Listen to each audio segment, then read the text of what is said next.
Desde Las Vegas, Nevada. Iniciamos con el programa Hablando de bienes y raíces con Castillo y sus invitados. Comenzamos.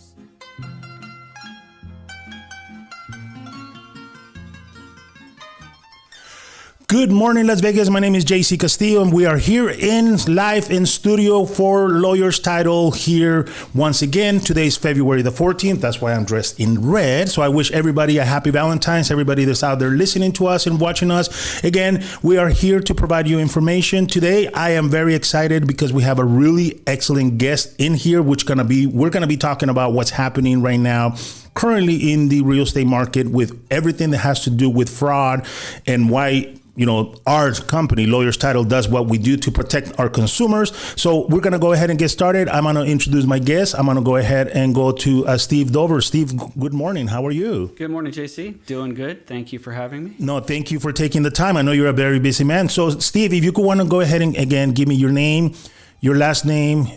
And obviously I know you work for Lawyer's Title, your position, how long you've been in the industry, all of that background so people get to know who you are, please. Great. So my name's Steve Dover. I'm the president of Lawyer's Title of Nevada. Mm-hmm. I have been doing title and escrow work here in Las Vegas since 1990, so 35 years. Wow. I kind of grew up on the title side of things. So for the first, 15 or so years, I was on the title side. Okay. I started literally at the bottom. Okay. I was in the warehouse sorting out old files as a part-time job. Wow. And then worked my way up through customer service and then searching, examining. Wow. Became a title officer after a couple of years, mm-hmm. which is actually way too soon. Mm-hmm. But the opportunity was there and I was eager. Yeah. And, pushed through that and really it became my forte. Nice. Understanding title. And from there, went into commercial. Mm-hmm. Some underwriting for the local operation. Right. So my whole background is title mm-hmm. and the title insurance policies. And then, just before the crash of 2007 or right at that same time, yeah. I got moved over to escrow and managing escrow branches. Mm-hmm. Which that's a totally different monster. Totally different monster. But all my title stuff worked out because they would have questions on title stuff and I would be able to give them the answers. Right. And even today, that's kind of our forte is, my escrow officers, when they're having trouble with the title department, mm-hmm. either not understanding, because title tends to speak title talk. Yep, correct. And so sometimes my escrow is like, what are they trying to say? What do they want? I don't understand. Right. I can absolutely help them with that. Or if they run into difficult situations, mm-hmm. I can convince title if I'm okay with it. Right. There's some things that they're not good, we're not insuring. Correct. But if I think it's a good risk, I can talk the talk with title and get them to understand where we're coming from. That is really good because let's be honest, Steve, how many consumers really know what title insurance is about? They don't. So can you give us kind of like in a very brief scenario, what really title insurance does for the consumer? Yeah, absolutely. Please. So it is probably the most understood of all insurances. Correct. And part of that is because all the other insurances that you get, car, auto, life, they're all for future events. Mm-hmm. So you're hedging your bet against something bad happening in the future. Okay, yeah. Title insurance is the opposite. Mm-hmm. Title insurance is where we're protecting you from things that have happened to your property prior to you owning it. Okay. And so what happens is, one of the big differences in our insurance is, number one, you pay one premium when you buy the home. That's it. So there's no monthly payment? There's no monthly payment like you do with all the other insurances. Okay. It's a one-time fee. Mm-hmm. And you're paying for our expertise in doing the research. Right. And not just doing the research, because when we do the research, we find issues. Mm-hmm. We help clean them up. Okay. So that's a big difference in all the insurances, is we actually help eliminate the risks before they turn into something bad. Mm-hmm. Because let's face it, even if you have insurance, going through any type of insurance claim process is no fun. No. It's costly, and when it comes to real estate, it's even worse because it almost always means going to court. Correct. So one of the things your title insurance gives you is we pay for the attorney. Okay. So that's a really big benefit to a homeowner, so that they're not the one stuck trying to defend themselves. Right. If it's covered by the policy. Correct. It's covered by the policy. Correct. Now, you're talking about something, again, that's very foreign to our consumers. And let's be honest, maybe 80% of the real estate agents out there don't really understand what we do. Yeah. When you say title search, what goes into that detail of a title search? Because everybody hears, oh, they're doing the title search and we're going to get the prelim, right? The preliminary report.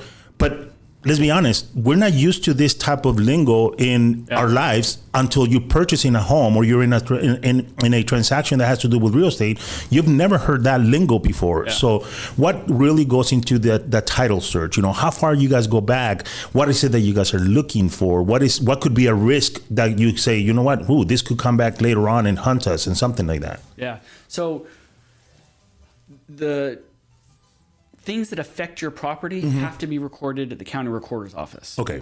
Most things. There are some other things like judgments, IRS liens, different things, but most things to have effect on the property have to be recorded in the county recorder's office. Okay.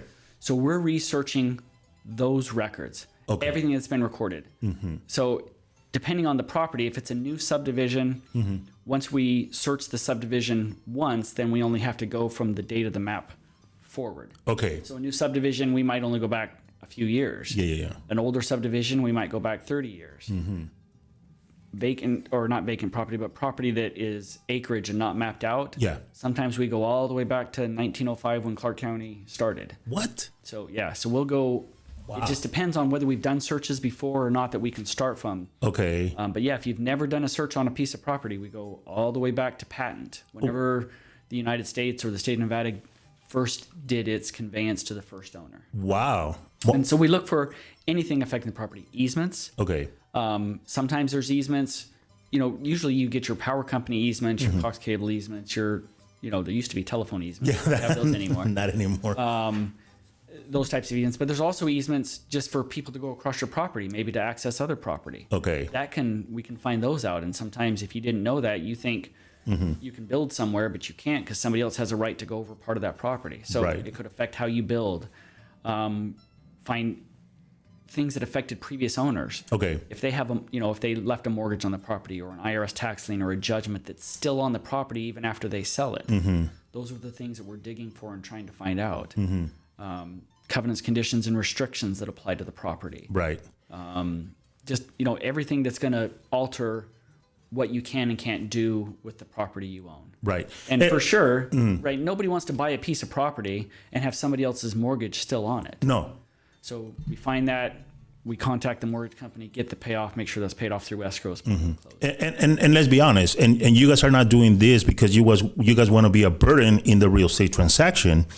Because that's what literally the conversation with a lot of the real estate agents, like, oh my God, you guys are being so difficult. Oh my God, why are you guys digging up things that happened in the past? Yeah. But literally, I think you explained it very well, where we're not trying to create an issue. We're trying to solve the issue that has never been solved. And one of the things, because I had a couple of escrow officers here sitting with me, where I say, you know what, let's talk about reconveyances. And they just, throw their hair back and like, oh my God, that is such a, thing. But again, if people don't realize what we go through as a title company to protect that deed that's going to be handing over to the new owner, they just think we're being difficult, right? Yeah, we're literally clearing everything up so that when you own the property, you can have peace of mind that it is not encumbered by other people's issues, and you can go forward. It would almost be like, literally, if you bought a house and when you went to take possession, it was just filthy and dirty and a disaster. Like nobody cleaned up before you moved in. Like how fun is that? Yeah.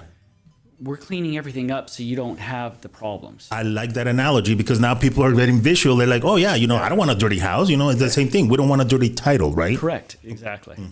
So in your years of experience, Steve, you've started, like you said, at the very bottom. You worked your way up.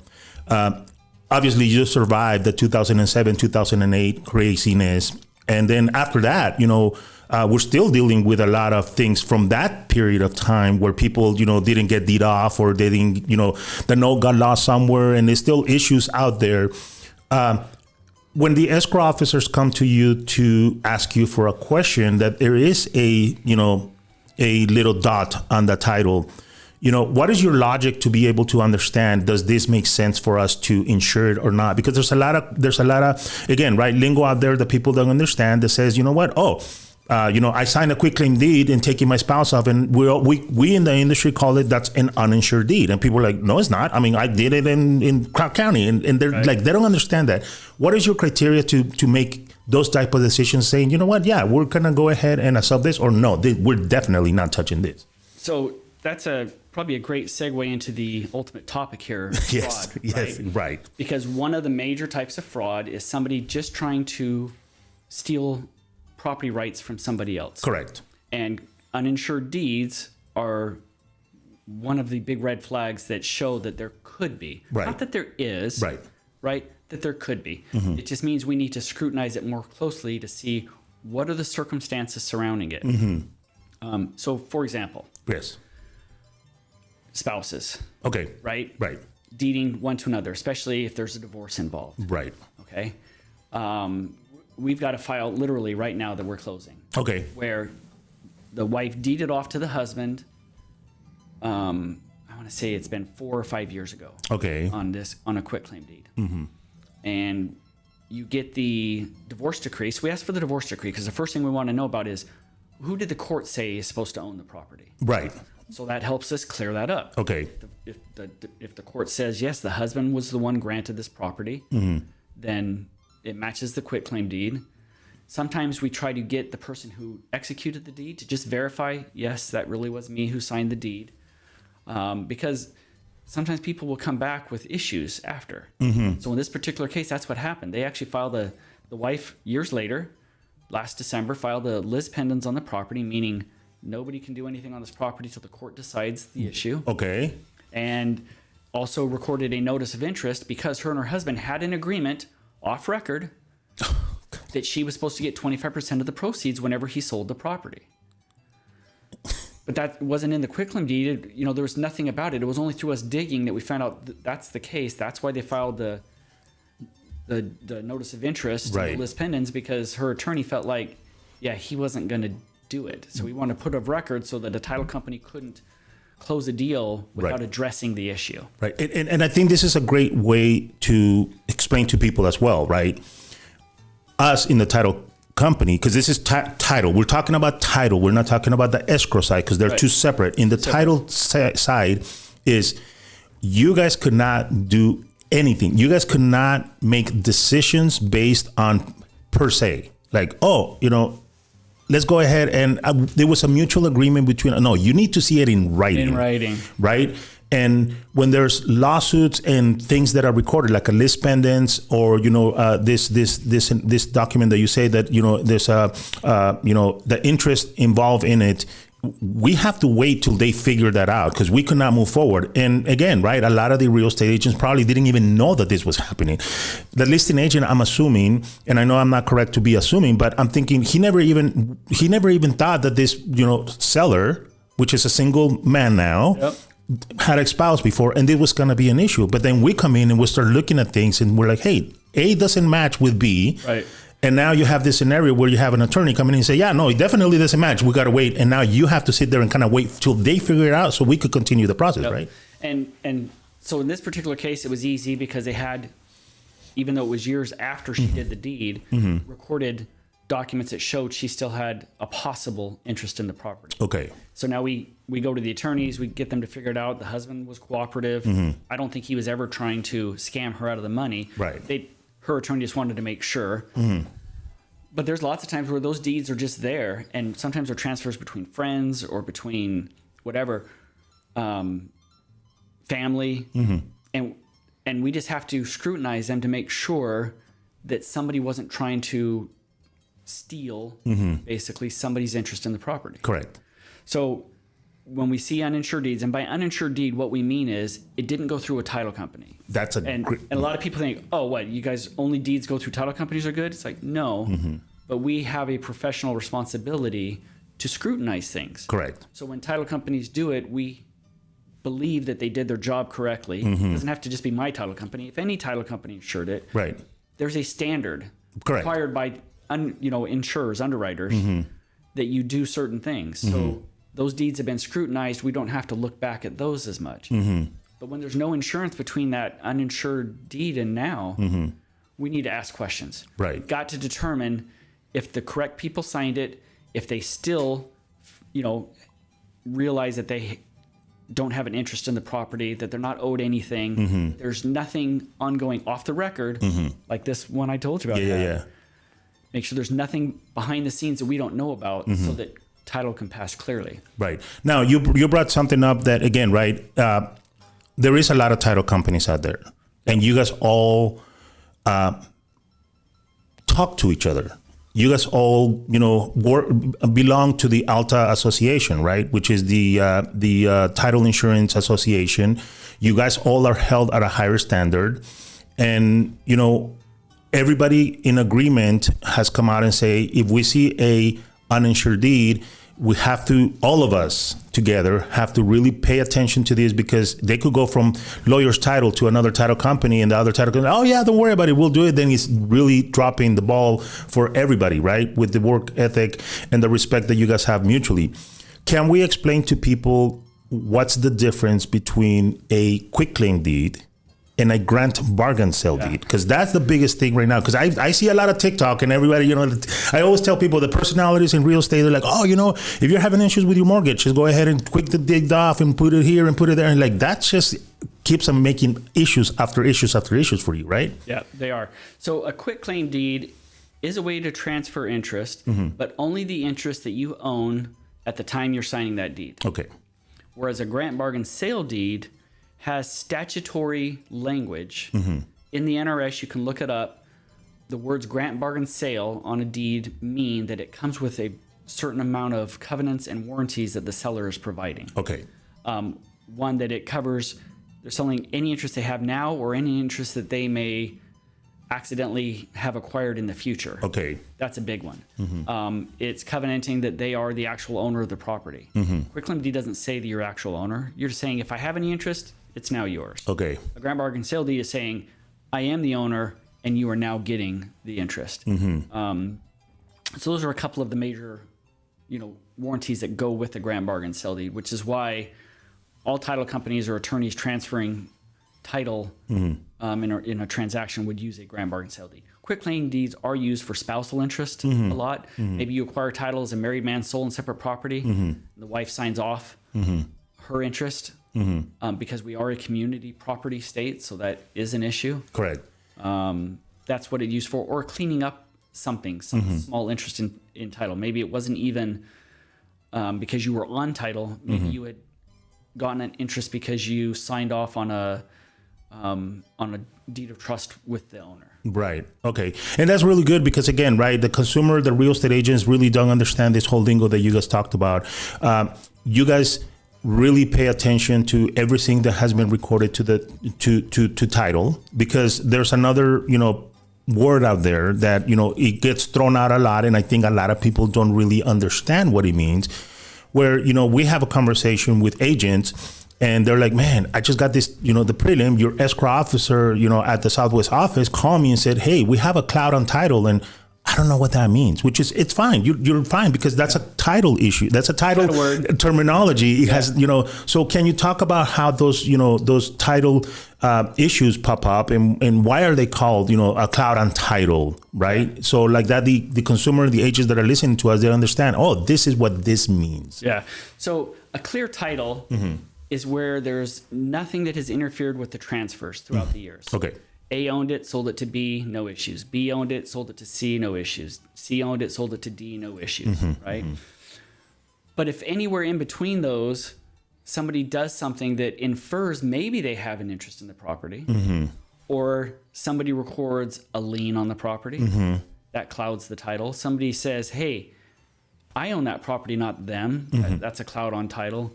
So it can be little things like an uninsured deed, where you don't know, wait, why did this person do this deed? Why did they think they needed to do the deed? What don't we know? Those are the clouds. Okay. Meaning we're not saying they have an interest. We're saying for some reason they thought they did or think they do. So we just got to get to the bottom of it. Okay. That's all that is. Very cool. And that's really good because, again, right, these are things that happen every day in a real estate transaction. And I think that a lot of the times, we don't take it in such a, importance, the type of job the title does to protect everybody in the transaction, right? Because you guys are not only protecting the buyer, but also you're protecting the seller. Correct. Right. And a lot of the times, the buyer's agent feel like, oh my God, you guys are just, working for the seller. Like, no, we're protecting the title of the property that's going to be transferred between one party and another. Yeah. And also we need to make sure that everybody in the transaction understands, if there are an issue, why there's an issue, why we're questioning it, how to clarify it. Because, we've been in scenarios, Stephen, correct me if I'm wrong, where, there is a quick claim deed that was done from 7 years ago. And unfortunately, we have to contact that person that signed that quick claim deed and ask them questions like, hey, are you, did you sign this? Are you aware what you were signing? And 90% of the time, or 95% of the time, they have to sign a new deed at the moment that the transaction is happening to become an insured deed, right? Yeah, to clear up the title. Right. Yeah. Sometimes we do it by affidavit, but a lot of times we need a good deed so that we can put it of record and make sure that everybody else from then on sees that it's been taken care of. Right. Right. So that the next time when the new buyer goes to sell 10 years down the road, they don't run into the same problem of people asking the same questions. They see that it was taken care of. Right. And the other thing that I think is very important for us to talk about, and then we'll get really into the details of, fraud and all this stuff with your stories, because I know you have a whole bunch of stories, is the way that people take title, right? A lot of families, they're purchasing a home because this is a community state. And when we see deeds coming across, it says a single man, but they might be married, right? Or they were married before and they should be taking title as an unmarried man, but they show a single man, right? How important is to be able to really identify that person, and then also how the vesting is coming in, because that's two different things. How you hold title and how you vest the title are two different things. Can you give us a little bit explanation of that as well, please? Yeah, I mean, as far as single and unmarried go, well, unmarried, for title insurance purposes, yes, we treat them as the same. Okay. Okay. Even though there might be some legal, differences between the two, not for us. For us, we take that as I'm not married right now at this time. Correct. Which is the only thing that's of importance to us when we're insuring. Because again, we're not insuring forward. He could get married next week. Right. Right. He could buy the house today, record, close a deal as an unmarried person or a single person, but he gets married next week. But the interest his wife gets when they get married is not of concern with the title policy, because we only insure up to the date that we close. Perfect. And again, everything back to the beginning of time. Okay. Right? But not after. Right. For most things. Okay. For sure for interest. So that part is not as important. But what is important is if there's a deed of record saying they're single or unmarried, but that deed is 3 or 4 years old. Okay, but what's happened in those 3 or 4 years? So we ask, are you married now? Because if you're married now, let's clear up the title and get your spouse to sign off. Claro. There's only a few instances where the spouse would not be entitled to an interest, even though she was never deeded on, because we're a community property state. Correct. So just to make it clear, again, that's one of those clouds. Let's just clear it all up during the transaction, get her to sign a deed. Everybody gets to move on good. Okay, good. Now let's go into the vesting side, because that makes a big difference as well. Vesting is big. And as a title insurance company and escrow company, we cannot advise people on how to vest their property. Correct. But they should understand. They can do Google searches. They can check with their tax accountants. Some things are tax implications. They can check with their attorneys. The common way that people vest title is, John Doe, Jane Doe, husband and wife as joint tenants. The word as joint tenants gives them so that both of them are saying, if I die, you get 100% of the property. That's what they're saying. So that if somebody does pass away, all you have to do is file an affidavit terminating joint tenancy, and you don't have to go through probate court. Okay. If they take title husband and wife, that's it. One of them dies, that 50% of the interest is hanging out there. Right. Has to be probated. Right. Even if they have a will. And a lot of people don't understand this. Oh, but wait, here's the will. It's like, that's great. But all the will does is give you something to give the court for them to run through the probate to make their decisions. Right. Nobody else can say, oh, well, it's in the will, so okay, you get the property. Automatically. Only the courts can say that. Right. The will goes to the courts. It is not an overriding thing for everybody else. Right. Right. Now we have another way of taking title, which is tenants in common. Right. So they can be tenants in common, meaning that they each have their own interest. Okay.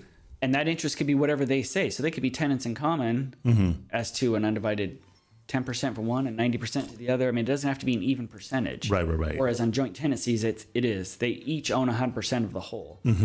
As tenants in common, they can divide that up any way they want. If they don't specify, then it's presumed 50-50. Right. But they could actually sell their 50% of the interest to somebody else. Okay. Joint tenancies, you can't. You can't sell your part of the joint tenancy to somebody else. Okay. Because the two own it 100% together. Right. Tenants in common, they could actually transact separately from each other. Okay. So if somebody dies, that automatically is probate. Okay. So that automatically makes it go through probate. I mean, Because okay. there's no... Now, there's also tenants in common with rights of survivorship. Right. And if they put the rights of survivorship on, that acts just like joint tenants does. Where now, if somebody dies, then it's automatically presumed the other, co-owner gets the whole property. Right. They can file an affidavit, not go through probate. Right. Now, there's one more way of holding title, which is, and you brought it up, which is, sold and separately. Right. And that is something that a lot of people, again, just take it for granted, but they don't really understand the complications that could bring in the future. So if you're married and you take title, say a married woman as her sole and separate property, that's already telling us you're married. And the spouse does have a spousal interest right there at that moment. In order for that to be fully effective as your sole and separate, he needs to deed off. And if he doesn't, then what happens? So now we get down the road 7 years. There's never been recorded a deed from him. Maybe he's not in the picture anymore. Maybe, who knows what the scenario is. And that interest is still there. That's that cloud we talked about. Right. You got this presumed interest because it's a community property state. He never signed off his interest. Her just saying it's her sole and separate doesn't make it sole and separate. It makes it her sole and separate when he deeds off his part to her. Right. Or vice versa. So that's one of those clouds that hangs around. That's why we try to get people to let's take care of it during the transaction and not wait. And especially if there's a mortgage anyway. Let's say you take a property, married person, sole and separate property, spouse isn't available to sign off. Well, then we can't insure the mortgage. Right. Because if tomorrow something happened, you died, the mortgage company doesn't have the full collateral because the other person could say, well, no, I really didn't mean for that to happen. I didn't deed off. So there's issues. Right. Everything has to be proper from the beginning. Correct. So we get those deeds. And again, that's why it is extremely important for the real estate practitioner to understand who they're going to be closing their title with. Yeah. Right. Because, let's be honest, Steve, you and I, we've known of each other. I mean, I've known of you for over 25 years. We've never worked at the same company till now, but we always knew about each other. Right. I mean, I knew you when you were a lawyer's title. I was a lawyer's title back then became Commonwealth. But there was really only like 5-6 different big title companies. Now there's like 17,000. Feels like it. Right. There's a whole bunch of small little title companies and everything out there, which there's nothing wrong. But again, right, is, are they doing the right thing? Are they protecting the consumer for the future? So now let's really get into why you're here. Okay. Let's talk about fraud. I know that a lot of the agents that I talk to on a daily basis, they're like, man, you guys are very, very difficult, quote unquote, on your wiring instructions. Why you guys make it so difficult? My consumer has such a tough time to try to figure things out. Yeah. Can you explain to us on why we make it so, not difficult, we make it so aggressive on protecting their interests, please? Yeah, absolutely. So I brought with me some stats from last year. Okay. Because it tells the whole story right here. Please. Okay. Scare us. Here you go. So now this is just stats for the Fidelity National Title family of companies. Okay. This is nationwide. It's not Las Vegas. This is nationwide. And we are about 40 to 45% of the market share. Okay. Okay. So another 55% of the companies are running into this exact same issue. This is not specific to our company. Okay. They're running into the same issue. So take whatever I'm telling you now and doubling it plus some, Right. and you'll get the magnitude of the issue. Okay. Okay. Please. So 2024, just in the fidelity companies, this is how much money was targeted by criminals and scam artists. Okay. $145,407,000. That's That's just the fidelity companies. oh mo. So double that, right? You're looking at $290 million targeted by scam artists. Correct. Out of that 145 million, 24,549,000 was actually taken. Oh my God. Wow. So now double it plus some for the Yeah. other companies out there. That means criminals got away with over 50 million. Right. And a lot of those companies aren't even as diligent as we are. So that number could be 60, 70, 80 million. Yes. Right? That's Right. how much they got away with. The seller side, Right. 5.2 million. Wow. The buyer side, 16.52 million. So if you're looking at the buyer side, that means that their money that they're sending in is what's getting stolen. It's being That's targeted. the majority of it. Yeah. That's the biggest target. Yeah. Getting the buyers to send their closing funds to the wrong people Right. is the number one way that the scam artists are getting millions and millions and millions of dollars. Wow. Small amount from a 1031 exchange company, commissions, agents. Yes. $115,000 of commissions, agents commissions Have disappeared. successfully taken. Jeez. Construction funds in a construction account, 2.2 million. Wow. Now, for the fidelity companies, out of that 24 million, we did successfully help retrieve back 9.4 million. Okay. Because we react quickly. When we find out, here's a common scenario. Okay, please. Of how this works. Right. First of all, the perpetrators are not just average Joes on the street trying to steal money. No. These are organizations, organized crime, highly sophisticated. Their computer programmers are, some of the best. They break into people's email accounts. Now, Fidelity, we spend hundreds of millions of dollars on security. Yeah. Your average buyer, seller, real estate agent are what, using a Gmail or a Yahoo account. Correct. Yes. That's the difference in security. Yeah. Right? And those are the accounts that are getting hacked. Right. But they don't just hack in and right away ask for money or try to do something. It's sophisticated. They're hacking into these major systems and they run programs that look for keywords. Real estate transaction, loan, escrow. Earnest deposit. Yeah, earnest money deposit, closing costs, wires. They're looking for these keywords, and it's not just people. People aren't looking. No. They're running programs. Yeah. They're just constantly pulling up. And then when they find it, they tailgate and watch the emails come in. And they know how a real estate transaction works. Right. And they're waiting for just the right moment to pretend to be the escrow company or the lender and say, our wiring instructions have changed. Here's the new wiring instructions. But if you look closely at who's sending you the email, you'll see they've changed one letter. They've altered it just slightly. So it looks like it still came from who you thought it did. Right. But it didn't. And people fall for it. Well, obviously, $25 million people. And so they send their money to the wrong place. Right. And we've had them, say, hey, did you get our money? Are we ready to close? We're like, no, we didn't even ask you for your money yet. Why did you send your money? Right. Well, I got an email from you. It's like, no, you didn't get an email from us. If we're lucky and they told us that same day or the next day, we instantly, with our company being so big, we have relationships at our banks and a lot of banks, and we get up to a higher escalation level quickly. Yeah.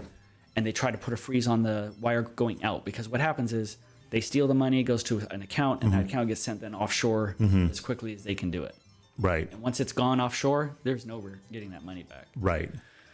So that's like a typical scenario. So what do?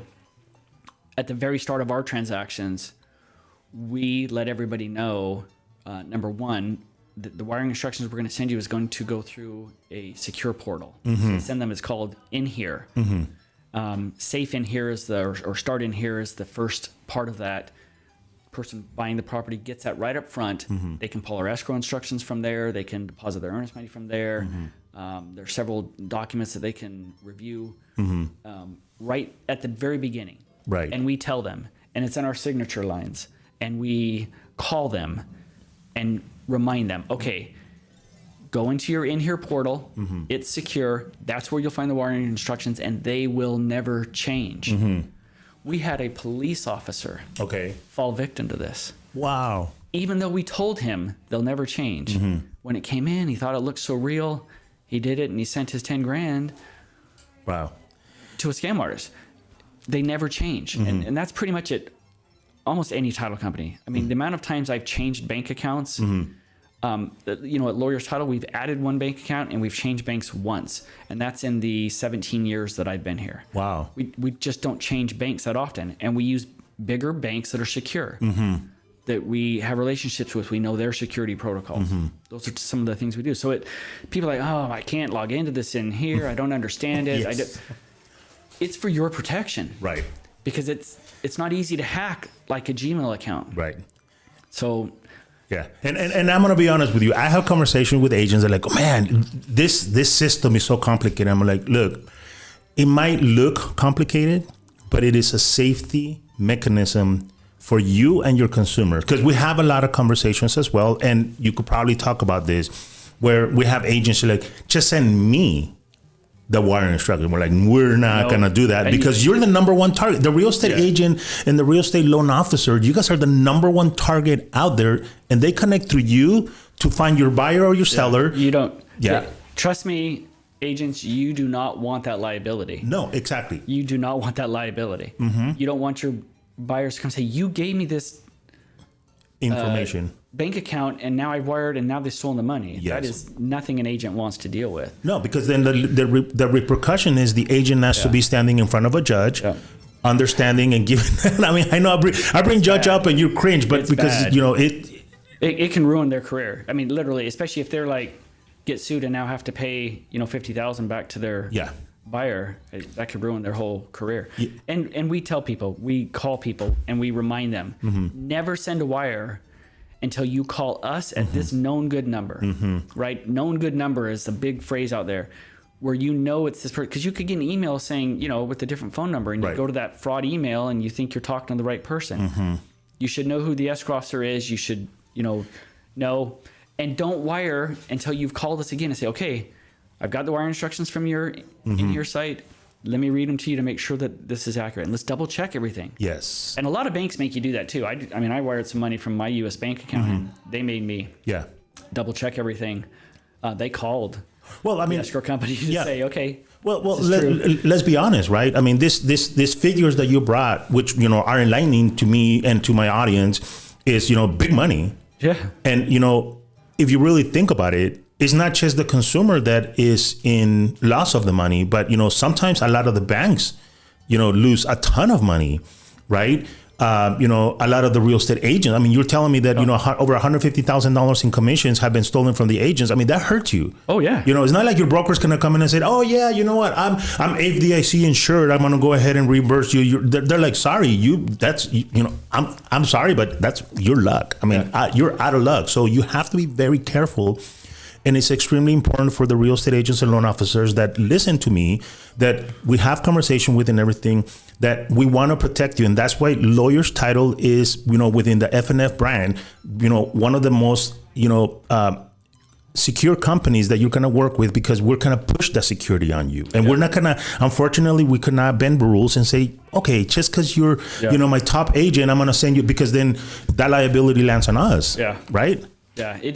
It doesn't help anybody trying to shortcut security measures. No, it doesn't. You think that that'll get your deal closed better. It's in the end, the risk is way greater than any benefit of trying to skirt the rules. Yeah, yeah. So we're very adamant about security, trying to check and make sure that everything's done properly so that everybody's money is safe. That's the biggest thing for us. Right. And it's really important, again, for the consumers and for the real estate agents know that, dealing with a big brand company makes you a little bit more, relaxed on, what, hey, they're doing the right thing. Even though it seems like we're making it difficult, no, we're doing the right thing. And again, your responsibility, I believe, as a realtor loan officer is to communicate and say, hey, I just opened escrow with, Lori Ann Dixon over at the Southwest office from Lawyers Title. Her or somebody from her unit is going to be calling you to make sure that you got the wiring instructions, right? Because I've been, especially in the Spanish community, I've been notified here by the escrow staff say, hey, JC, can you call just to make sure that, that we're getting verified? And the agent has never told them, oh, we open escrow with Lawyers Title. They're like, who are you guys? Right? And unfortunately, and I hate putting the agents on blast, but it has to happen where that communication needs to be. We gotta talk. Because you don't have to, you don't want to get a phone call from somebody saying, hey, I'm XYZ Title Company. I'm checking your wiring instructions. Make sure you send them here. No, the communication needs to be Lawyers Title will be contacting you. Yeah. Right? Now, let's talk a little bit more on this, fraud scenarios. Because last time when we had our kickoff event, right, you brought up some thoughts of, different lawsuits that, they get involved in and everything. And right now, one of the biggest things that I think the title has to deal with is solar panels. Okay. Right? Solar panels is not as easy as everybody thinks, right? There's a lot of hidden contracts. There's a lot of things that maybe the buyers didn't understood when they purchased the solar panels as well. That creates a cloud on title as well. And we cannot close transactions because sometimes that communication has gone, array. And all of a sudden now we're looking like, oh, you guys don't want to close this because of a solar panel. It's like, no, we have to get all the, I's dotted and T's crossed to make sure that transaction gets done. Can we talk a little bit about that, please? Sure. And those aren't fraud per se, but they're confusing. Okay. Thank you for the clarification. And so that's an issue. So one recent lawsuit that we got named in, and again, people name us in lawsuits all the time, not because we did anything wrong, but because insurance in general has deep pockets. And so they always want to find somebody with a deep pocket. Correct. We got out of this one without paying a ton of money because we didn't do anything wrong. Right. But here was the scenario, and here's the issues. And agents, beware. Yes. In your residential purchase contracts now, there's a section in there that talks about what goes, in the house, fixtures and things that are part of the house. And it says in there that these items are part of the sale, free and clear of liens. And it says that, free and clear of liens. And it lists, dishwasher, refrigerator, whatever is listed. Yeah. But there's some standard boilerplate stuff in there, and it says solar panels. Meaning if you don't address it in your addendum that the solar panel, no, it's not being transferred free and clear. Correct. There is payments to be made. You have to assume the contract or assume the loan, or are you paying it off in escrow? Right. Entirely.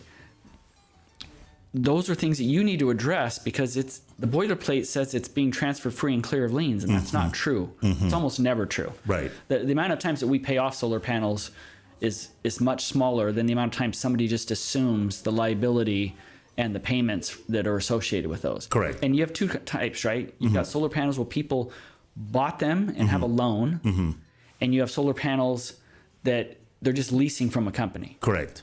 Right? Two different scenarios. Yeah. So the leasing one, there is no payoff to be made.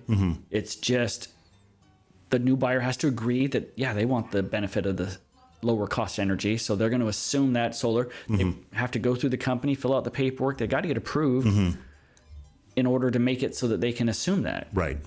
If the owner owns the solar but has a loan, they need to figure out, is the lender even willing to transfer the loan to another person? That's a longer, harder process. Right. Or do I just need to pay it off? And have you included that as part of your purchase price? I mean, there's a lot of things to think about with solar. Correct. What the solar companies do is they typically put what's called a UCC lien against the property to secure those solar panels. Right. So the reason why they hire or they record that UCC lien is because when there is going to be a real transaction, any title company should I'm talking should be able to pick it up, because sometimes they don't record those, right? Sometimes they don't. They still have to file them with the Secretary of State, so sometimes you have to search both places. Right. But they record them most of the time because they want to make public record, hey, we have an interest in the property. Correct. We have a security on those solar panels. So they need to be dealt with. But because of the way the RPA is written, it's confusing, and agents really need to pay attention to that and make sure they address all solar panels in addendums with exactly what you're doing. Buyer to assume, you know, paperwork. You guys got to figure out how the paperwork's going to handle. Title companies don't fill out the paperwork. That's not. We might help you find contact information, but typically the seller knows who they're paying every month. Right. They're the ones that have the information. It's a buyer and seller type issue that they've got to make sure they're dealing with, and don't just let that RPA say you're transferring it free and clear of liens. Right. So getting back to the story they were saying that, you know, this was not addressed on the RPA. We got named as, you know, one of the parties in the lawsuit. You know, what ended up happening with the that? Buyer sued the seller, sued the seller's agent, sued our title insurance company, because he said he bought the property thinking, because of what the RPA said, that the solar just came with the house, but they were already paid off. Right.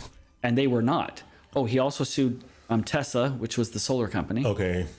Which was a mistake. But it, that was the premise they went off of. That it was, that, you know, they said our part, we should have paid it off through escrow, but here was the kicker. The solar company had put a UCC on the property, had released the UCC a month or two before. So at the time we did the report, the UCC was gone. Right. 3 months after closing, they put the UCC back on. Oh, wow. So there is the issue. So we didn't do anything wrong because it was released, it was gone. Right. They put it back on, which I guess they can do, because it wasn't dealt with. Yeah. The buyer and the seller, they did have some talks, or the seller's agent was in some kind of communication trying to get the paperwork done and just never made it happen before closing. Right. Well, now he's named in it. Right. Like I said, we ended up, the attorney that they had, he was reaching a little far. He never should have sued Tesla. I mean, they didn't do anything wrong. And they just said, look, if you don't want them, we'll just take the solar panels back. That was their... That was their response? Well, they're like, which isn't even normal, right? Right. Like, normal's like, no, you agreed to buy them, you've got to pay. But because they didn't want the hassle, they said, we'll just take them back. But the buyer's like, no, they're mine. Right. It says in the RPA that came with the house, so he wasn't backing down. Wow. Well, then Tesla says, well, then we're not servicing them. Oh, wow. So that was a problem. Yeah. And then, so that attorney for them was a little bit far reaching. Right. The buyers ended up getting a new attorney because that one just wasn't working for them. That attorney looked at us and said, oh man, what can we do to get out of this? We settled for the same cost it would have cost us just to continue, write the next, or, you know, thing for the court to look at. Right. So we got out. I don't know where it went from there. Okay. At this point, I don't know what's up with the agent and the seller. Right. But that just means it's a headache and expense because it wasn't addressed properly. Right. And you know, I'm really glad that you're sharing this information because, again, you know, this, like you said, and it was very specific, this is not a fraud scenario, but it's just a lack of communication scenario. Now, again, going back to the wiring instructions, imagine the repercussions. Yeah. If you are that agent, it's like, oh, I got the wire instructions, here they are, and then, you know, the money's gone. I mean, with what you just told us with this little scenario with the solar panels, which was just lack of communication, it's, you know, at a higher level. I can't imagine the responsibility of the agent saying, don't worry about the wire instructions that they're sending you, I'm going to find them for you.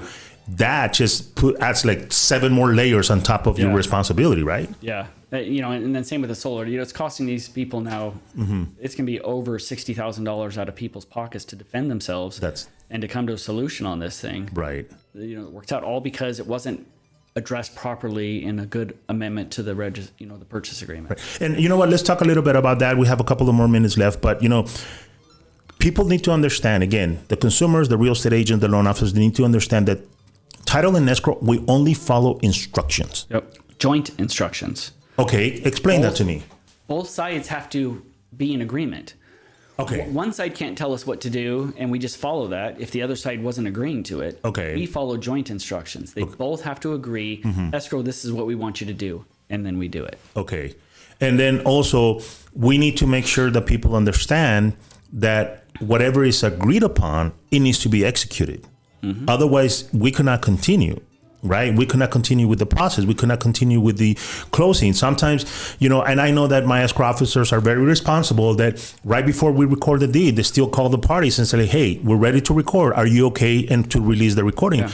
Because the recording aspect happens very quickly now. I mean, I remember the good old days when we used to drive down to, the recorder's office with, big old bags of all the deeds, literally handed to them. They'll check them and everything. I mean, now everything is electronically. So we want to make sure, and again, right, and the side of the title side, you guys want to make sure that recording, when it happens, there is no issues because, again, your insurance is taking from that moment in backwards, not forward. Yeah. Right?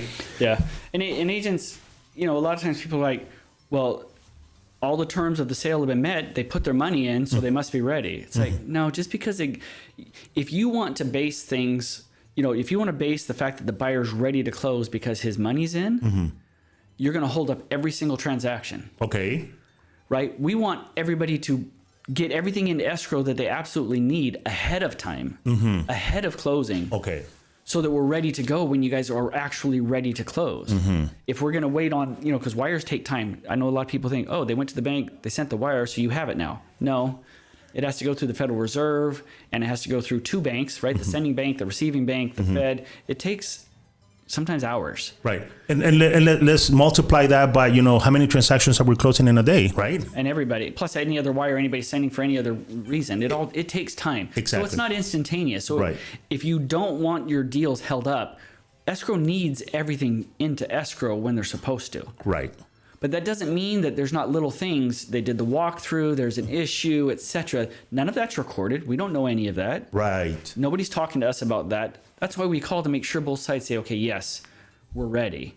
Now we can close. Now we can have a smooth transaction. Again, it's the communication. Don't try to force things on, people. There's so many verbal, right, unwritten things that happen that escrow knows nothing about. Right. Nor do we want to know. No, exactly. Right. I'm not asking you guys to tell us every single thing that happens in a transaction. Right. We only need the parts that are necessary.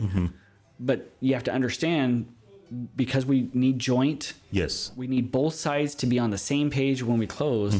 That's why we'll go that extra step and make sure. Yeah. You know what? And actually something just popped up into my head, which, you're talking about communication, right? And it's not just verbal communication, because, I could sit here and tell you one thing and you're going to hear another thing, right? But also in writing, I have seen real estate transactions, Steve, where they have gone a little bit longer than everybody expected, just because one of the addendums was written on saying, close of escrow must be on February 14th, right? And then all of a sudden now we can't get the loan docs on time, and now we need to extend the escrow. They're like, well, you know what? We have an addendum. I was like, no.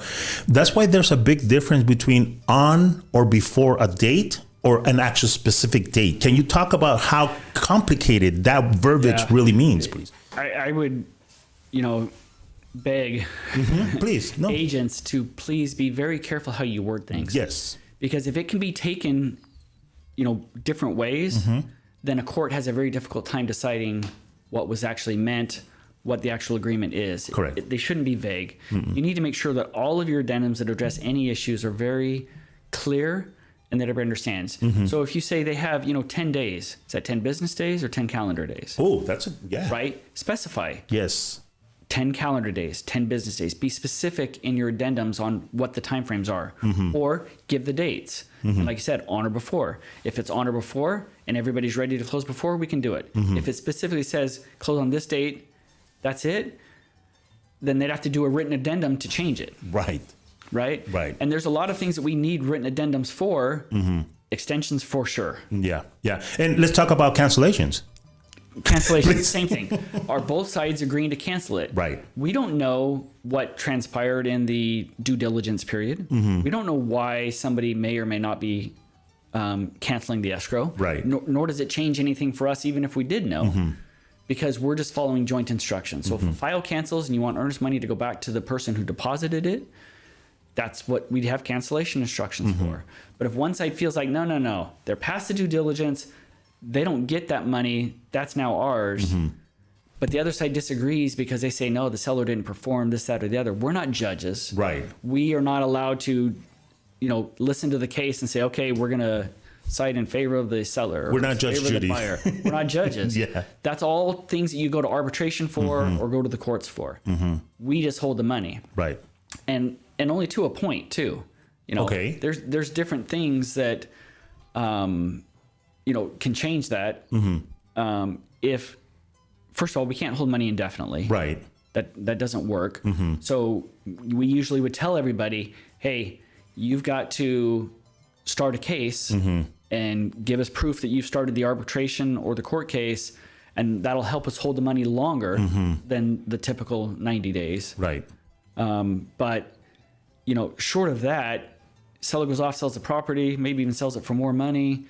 You know, now you're like, okay, well, you don't, obviously you didn't care about that money because you're not fighting that. Right. We don't know if one side's canceling it and the other side, no, I still want the property. So we got to have some agreement here, or court cases. Yeah. Or at some point we may just say, you know what, you guys are not cooperating, you're not doing anything, you're just letting the money sit, and either side's working on actually pursuing their cause.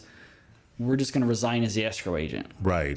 And if we resign as the escrow agent, the escrow instructions and Nevada law state that we are able to do that, and the money automatically gets returned to the person who put it into the escrow. Oh, okay. So you guys follow the law. So that's all we ever do, right? Right, right. We follow NRS statutes, and that's what it says happens if we resign. And again, we're only going to resign if the parties aren't trying to work anything out. Right. So if the seller really feels like, no, the buyer's earnest money belongs to me, then either his offer should have been written more clearly, Right.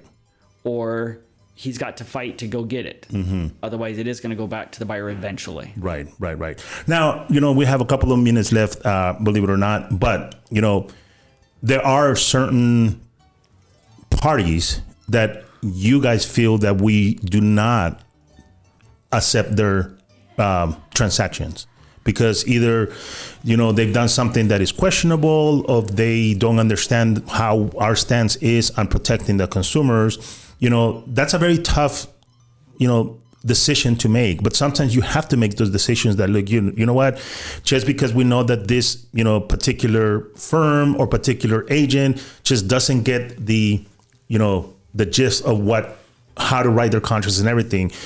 I'm pretty sure some of our escrow officers are like, you know what, we don't want to do their business, right? And it really sucks to say it from our end, but it's because it's one less headache that you have to deal with, right? I mean, I think that we're the same as the agents on this. There are agents that don't want to work with certain customers anymore because they were not worth the effort. Right. In the end game, we're a business. Yes. A real estate agent, he's a business. Correct. She's a business. Right. They don't have time.